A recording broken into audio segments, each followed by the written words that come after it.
तुकाराम विठ्ठल विठ्ठल विठ्ठला हरिओम विठ्ठलाच्या जयघोषात टाळ मृदुंगाच्या गजरात व वारकरी वेशात येथील आदर्श मराठी शाळेनं काढलेल्या दिंडीनं दहिवडी शहर भक्तिरसात न्हाऊन गेलंय। विठ्ठलाच्या गजरानं दहिवडी अक्षरशः दुमदुमून गेली आहे। आषाढी एकादशीच्या पार्श्वभूमीवर येथील आदर्श मराठी शाळेनं दिंडीचं आयोजन केलं होतं। शाळेपासून निघालेली ही दिंडी संपूर्ण शहरातून काढण्यात आली। या दिंडीत सहभागी विद्यार्थ्यांनी विठ्ठल रुक्माई, संत ज्ञानेश्वर माऊली, संत तुकाराम महाराज, संत मुक्ताई आदी संतांचे पोशाख परिधान केले होते। तसेच सर्वच्या विद्यार्थी वारकरी वेशात डोक्यावर टोपी, गळ्यात उपरणं तसंच टाळ घालून आले होते।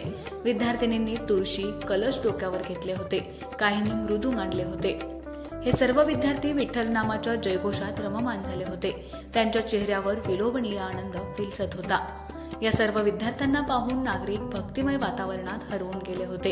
या वारकरी विद्यार्थ्यांच्या चेहऱ्यावरील आनंद सर्वजण कौतुकाने पाहत होते।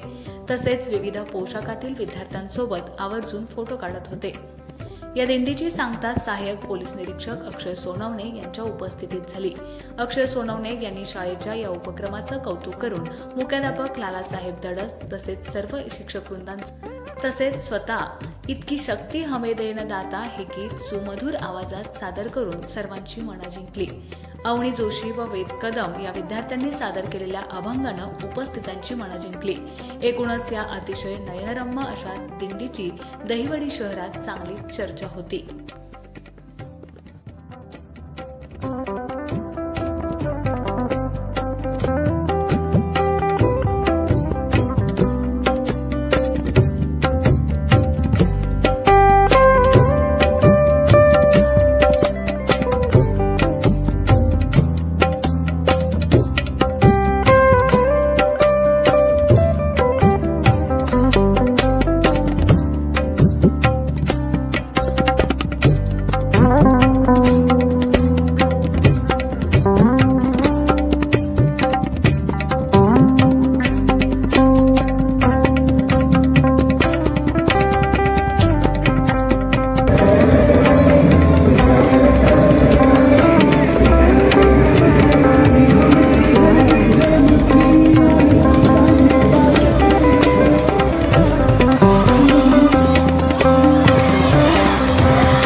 तसेच आज या आपल्या आदर्श शाळेचे आदर्श मुख्याध्यापक आदरणीय दडस सर हे मी स्पेशल बोलतो आणि तसे इथे उपस्थित सर्वच या शाळेचे शिक्षक वर्ग, शिक्षक स्टाफ आणि इथं बसलेले माझे सर्व बाल विद्यार्थी मित्रमैत्रिणींनो, मी पहिल्यापासूनच म्हणजे जेव्हापासून 1-2 वर्ष आले या तालुक्यात काम करतोय तेव्हापासूनच या शाळेच्या विविध उपक्रमांबाबत मला नेहमीच आदर राहिलेला आहे। कारण एक ट्रॅडिशन जपलेली जी शाळा आहे, तर आपण असं ठामपणे किंवा जर कोण असं म्हटलं की मला 100 रुपयाच्या स्टॅम्प पेपरवर तुम्ही लिहून द्या की बाबा तुम्ही 2 वर्षामध्ये काय शाळेने भेटी दिल्यात आणि त्यातील जर सर्वात सांस्कृतिक किंवा चांगली शिस्तबद्ध असलेली किंवा जिथं जास्त शिस्तीचं पालन किंवा विद्यार्थ्यांसाठी असलेल्या फॅसिलिटीज जर कुठल्या शाळेमध्ये आहेत तर मी आवर्जून प्राधान्याने सर या शाळेचं नाव मी घेत असतो। आणि याचं मला असं वाटतं की सर्व श्रेय आपल्या सर्वांचे लाडके आदरणीय दडस सरांना जात आहे. तुम्ही जो शिक्षक स्टाफ आहे तोही त्यांना खांद्याला खांदा लावून जी काही मदत करत आहात त्याकरता सुद्धा मी तुमचा आमच्या पोलीस प्रशासनातर्फे अप्रिसिएशन करतो. आज हा जो कार्यक्रम या ठिकाणी आयोजित केलेला आहे तर आषाढी एकादशी हा जो सण आहे तो मोठ्या उत्साहात महाराष्ट्रामध्ये साजरा केला जातो. या अनुषंगाने जी 17 तारखेला पंढरपूर येथे जी काही वारकरी भाविक जात आहेत तर त्या अनुषंगाने ज्या दिंड्या जातात आपण इतकी तर दिंडी तिथपर्यंत जाऊ शकत नाही, म्हणूनच शालेय स्तरावर हा कार्यक्रम आज आयोजित करून तुम्हाला तुमच्या या शाळेच्या मार्फतीने एक तुमच्यामध्ये वारकऱ्यांच्या बद्दलची एक चांगली भावना जोपासली जावी. तसेच वारकरी संप्रदाय जो आहे तर तो कशा पद्धतीने काम करतो किंवा त्यांचं जीवनाचे पैलू कसे असतात याची थोडीशी जाणीव मिळावी. याकरता तुमच्या या बालवयामध्येच तुमच्यावर हे सर्व काही संस्कार केले जात आहेत. तर तुम्ही खूप सारे नशीबवान आहात की तुम्हाला इतक्या कमी वयामध्ये आज या इतक्या चांगल्या ड्रेपरीमध्ये म्हणजे वारकऱ्यांच्या भूमिकेमध्ये तुम्हाला आज यायला मिळालं. जर तुम्ही बघितलं तर मोठ्या मोठ्या ज्या इंग्लिश मिडियम वगैरे स्कूल शक्यतो काही ठिकाणी असे उपक्रम किंवा असे सांस्कृतिक कार्यक्रम साजरे केले जाते, काही ठिकाणी फक्त डान्स कॉम्पिटिशन किंवा इतर कॉम्पिटिशन चालू केले जातात. परंतु मला असं वाटतं की जी आपली संस्कृती आहे, जी महाराष्ट्राची भारताची संस्कृती आहे तर ती जोपासण्याचं खरंच काम या मराठी शाळेतून होत आहे. आणि हे इतक्या चांगल्या पद्धतीने होत आहे हे बघून आज खरंच जास्त मला आनंद वाटला. आज इथं आल्यानंतर ही समोर बसलेली म्हणजे ज्यांना काही समजत नाही ती मुलं सुद्धा जेव्हा ते त्यांची ती टोपी किंवा ते पायजामा शर्ट आणि ते गळ्यामध्ये तुमचं टाळ घेऊन जेव्हा ते बसले तर हा एक मला असं वाटतं की देदीप्यमान क्षण आहे. आणि बऱ्यापैकी मला असं वाटतं की हे दुसऱ्या शाळेमध्ये साजराही केले गेलेले नसेल. तर खरंच तुमच्या सर्वांचं या कार्यक्रमाकरता मी पुन्हा एकदा अभिनंदन करतो. शाळेचे मुख्याध्यापक हे नेहमी तुमच्यासाठी एक आदर्श मुख्याध्यापक किंवा मला असं वाटतं की तुम्हाला त्यांच्या फॅमिलीतला घटक समजून तुमच्यासोबत त्यांचं आयुष्य हे घालवत आहेत.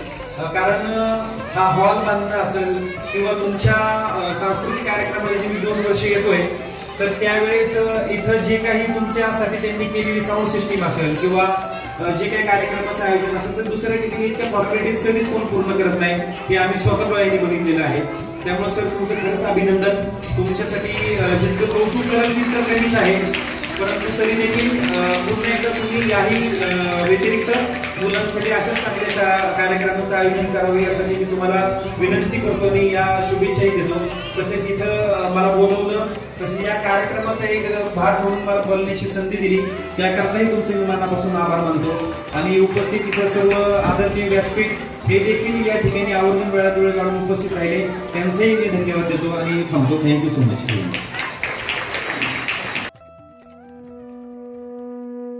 आमच्या खबर गावाकडची या चॅनेलला सबस्क्राईब करा, लाईक करा आणि आमचे व्हिडिओ शेअर करा. धन्यवाद.